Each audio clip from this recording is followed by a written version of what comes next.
ಮಾಯಾ, ಎಲ್ಲರೂ ನಿನ್ನ ಕಡೆನೇ ನೋಡ್ತಿದ್ದಾರೆ. ಮತ್ತೆ ನಾನಂದ್ರೆ ಸುಮ್ಮನೆನಾ?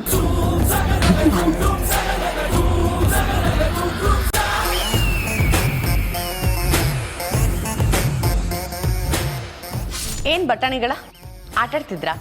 ಆಟಾಡಕ್ಕೆ ಟಾಯ್ಸ್ ಏನಾದ್ರೂ ಬೇಕಿತ್ತಾ? ಈಗ ನಾನು ಮುತ್ತು ಮಾವ ಆಚೆ ಹೋಗ್ತಿದೀವಿ. ಅದಕ್ಕೆ ಎಲ್ಲೋ ಸ್ವಲ್ಪ ಬರ್ನ್ ಆಗ್ತಿರೋ ಸ್ಮೆಲ್ ಬರ್ತಿದೆಯಲ್ಲ. ಸರಿಯಾದ ಟೈಮ್ಗೆ ಸರಿಯಾದ ವ್ಯಕ್ತಿಗಳಿಗೆ ಬೆಂಕಿ ಇಟ್ಟು ವಾಸನೆ ಬರ್ತಿದೆ ಅಂದ್ರೆ ಹೇಗ್ ಮಾಯಾ? ಹೌದಲ್ವಾ ಪಾಪ. ಮಾಯಾ, ಬಟ್ಟೆ ಬದಲಾಯಿಸಿದ್ರೆ ಮುಖ ಮನಸ್ಸು ಬದಲಾಗಲ್ಲ ಮಾಯಾ.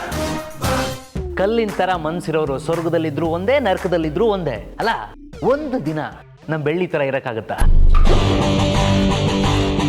ನಮ್ ಬೆಳ್ಳಿದು ನಿಸ್ವಾರ್ಥ ಮನಸ್ಸು ಅಲ್ಲ. ಯಾರೇ ಏನೇ ಅಂದ್ರು, ಎಷ್ಟೇ ಕಷ್ಟ ಇದ್ರು ತನ್ನ ಆಗಿದ್ದಷ್ಟು ಸಹಾಯ ಮಾಡ್ತಾಳೆ. ನಾನ್ ಯಾರ ತರನು ಇರೋದು ಬೇಡ, ನಾನಾಗಿದ್ರೆ ಸಾಕು. ಅದಕ್ಕೆ ಮುತ್ತು ಮಾವ ಕಾಯ್ತಿದ್ದಾರೆ, ನಾನು ಹೊರಡ್ತೀನಿ. ಬಾಯ್ ಮಾಯಾ, ಹ್ಯಾವ್ ಎ ಲವ್ಲಿ ಟೈಮ್.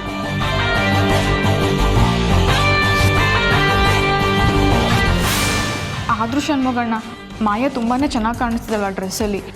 ನಮ್ಮ ಬೆಳ್ಳಿ ಅದಕ್ಕೇನು ಹೀಗೆ ರೆಡಿ ಆದರೆ ಎಷ್ಟು ಚೆನ್ನಾಗಿರ್ತಾರಲ್ವಾ? ಐಶೋ, ಮುತ್ತು ಮಾಯಿನ ಒಯ್ಯಾರಕ್ಕೆಲ್ಲ ಕರ್ಗೋ ಅಂತವನಲ್ಲ. ಮುತ್ತು ಬಗ್ಗೆ ನನಗೆ ತುಂಬ ಚೆನ್ನಾಗಿ ಗೊತ್ತು.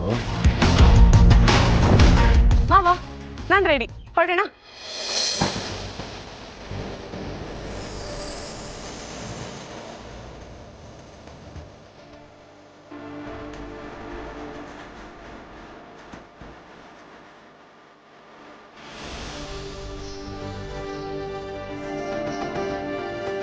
ಏನಾಯ್ತು ಮಾವ, ಯಾಕೆ ಹಾಗೆ ನಿಂತ್ಬಿಟ್ರಿ? ನಡೀರಿ ಹೊರಡೋಣ. ಮಾಯಾ, ಅರ್ಜೆಂಟಾಗಿ ಒಂದಷ್ಟು ಬಾಡಿ ಗಾರ್ಡ್ಗಳನ್ನ ಕರೆಸ್ಬೇಕಾಗಿದೆ. ಬಾಡಿ ಗಾರ್ಡ್ಸಾ? ಯಾಕೆ ಮಾವ? ನೀನು ಇಷ್ಟೊಂದು ಸುಂದರವಾಗಿ ರೆಡಿ ಆಗಿದೆಯಲ್ಲ, ಮುದ್ದಾಗಿ ಬೇರೆ ಕಾಣಿಸ್ತಿದ್ಯಾ. ಯಾರಾದ್ರೂ ನಿನ್ನ ಕಿಡ್ನಾಪ್ ಮಾಡ್ಕೊಂಡು ಹೋಗ್ಬಿಟ್ರೆ? ಮಾವ, ಎಲ್ಲಿ ವಿಲನ್ ಇರ್ತಾರೆ ಅಲ್ಲಿ ನಮ್ಮ ಮುತ್ತು ಮಾವಂತರ ಹೀರೋನು ಇರ್ತಾರಲ್ವಾ. ನೀವಿರುವಾಗ ನನ್ಗೆ ಏನು ಭಯ ಇಲ್ಲ, ಸೇಫಾಗಿ ಕರ್ಕೊಂಡು ಹೋಗ್ತೀರಾ ಅಂತ ಗೊತ್ತು. ನಡೀರಿ ಹೊರಡೋಣ. ಸರಿ ಬಾ. ನೋಡಿ, ಕರ್ಗೋದಿಲ್ಲ ಅಂತ ಹೇಳಿದ್ರಿ, ಕರ್ಗಿ ನೀರಾಗಿ ಕಾರಲ್ಲಿ ಕೂಡ ಹೋಗ್ತಿದ್ದಾಳು ಅವಳು. ಮುತ್ತು ಜೊತೆ ನಾನು ಹೋಗ್ಬೇಕಾಗಿತ್ತು. ಮಾಯ ಎಲ್ಲ ಕಡೆ ದಬ್ಬಾಳಿಕೆ ಮಾಡ್ತಿದ್ದಾಳೆ. ಇನ್ಮೇಲೆ ಅದಕ್ಕೆ ಅಡುಗೆ ಮಾಡಂಗಿಲ್ವಂತೆ, ಅವಳೇ ಅಡುಗೆ ಮಾಡ್ತಾಳಂತೆ, ಲೆಕ್ಕನೂ ಅವಳೇ ನೋಡ್ಕೋತಾಳಂತೆ. ಒಂದೊಂದಾಗೆ ಎಲ್ಲ ಅವಳು ಹಿಡ್ತಕ್ಕೆ ಹಿಡ್ಕೋತಿದ್ದಾಳು ಅವಳು. ಅದಕ್ಕೆ ನಾನೊಂದು ನಿರ್ಧಾರಕ್ಕೆ ಬಂದಿದ್ದೀನಿ ಅಂತ ಅದಕ್ಕೆ ಬೇಜಾರು ಮಾಡ್ಕೋತಿದ್ರು ಗೊತ್ತಾ? ಅಲ್ಲ, ಬೆಳ್ಳಿ ಯಾರಿಗೂ ಹೇಳದೆ ದೂರ ಹೋಗ್ಬೇಕು ಅನ್ಕೊಂಡ್ಬಿಟ್ರೆ ಏನು ಮಾಡೋದು? ಏನೋ ಟೈಮೇ ಸರಿ ಇಲ್ಲ ಅನ್ಸುತ್ತೆ. ಮಾಯ ಮಾಡ್ತಿರೋ ಎಲ್ಲ ಕೆಲಸ ಮುತ್ತು ಪ್ಲಸ್ ಆಗ್ತಿದೆ. ಅದಕ್ಕೆ ಏನಾದರೂ ಮಾಡ್ಕೊಂಡ್ರೆ ಏನು ಮಾಡೋದು ಷಣ್ಮುಗಣ್ಣ? ಇಲ್ಲ, ಬೆಳ್ಳಿ ಜೀವನದಲ್ಲಿ ಒಳ್ಳೇದಾಗಲೇಬೇಕು. ಆದರೆ ಯಾವಾಗ ಏನು ಅಂತ ಆ ದೇವ್ರಿಗೆ ಗೊತ್ತು ಐಶು.